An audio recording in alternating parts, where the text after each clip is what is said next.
صحبت طالع کنن صحبت صالح کنن.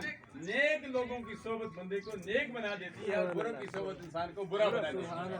اسی پر علامہ یوسف حقانی صاحب گفتگو فرما رہے تھے کہ قیامت کے دن بھی جس نے نیکوں کی صحبت اختیار کی وہ نیک لوگ ان کو پہچان لیں گے. یہ تو وہی شخص ہے جس نے مجھے پانی پلایا تھا. جب میں آتا یہ کھڑا ہو جاتا تھا, جب میں آتا تھا تو یہ مجھے ہاتھ ملاتا تھا, مصافحہ کرتا تھا, یہ مجھ سے محبت کرتا تھا, مجھ سے میرے ساتھ اس کی نسبت تھی. تو قیامت کے دن اللہ کے نبی کی سفارش تو ہوگی, شفاعت ہوگی, شفاعت للکبار من امتی. لیکن سرکار عبد کرار صلی اللہ علیہ وسلم کے بعد جو ہے ایک حافظ قرآن, عالم قرآن, جو عالم ہوگا, حاجی ہوگا, جو حافظ قرآن سے علماء کرام سے محبت کرتے تھے, وہ بھی قیامت کے دن سفارش کریں گے. آخر وقت تک سفارش کرنے والے لوگ جو ہے سفارش کریں گے. یہ سب صدقہ ہے سرکار عبد کرام صلی اللہ علیہ وسلم کا.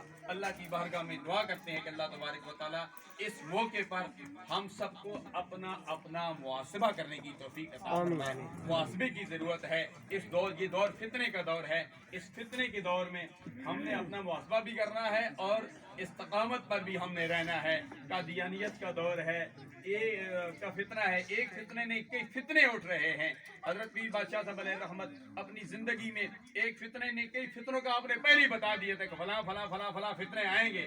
جو ظاہری طور پر فتنے ہیں, ہم نام نہیں لینے چاہتے, جبے کبے میں ہیں, لیکن اس فتنوں کا بھی ہمیں پتہ نہیں چل رہا. وہ وقت آئے گا, وہ فتنے بھی جو ہے ہمارے سامنے آ جائیں گے. جس طرح قادیانیت کا فتنہ ہے نا, یہ فتنے بھی ہمارے سامنے آ جائیں گے. ان کی بھی پوری ہو جائے گی. اللہ کی بارگاہ میں دعا کرتے ہیں اللہ تبارک و تعالیٰ ان فتنوں سے بھی ہم سب کو محفوظ و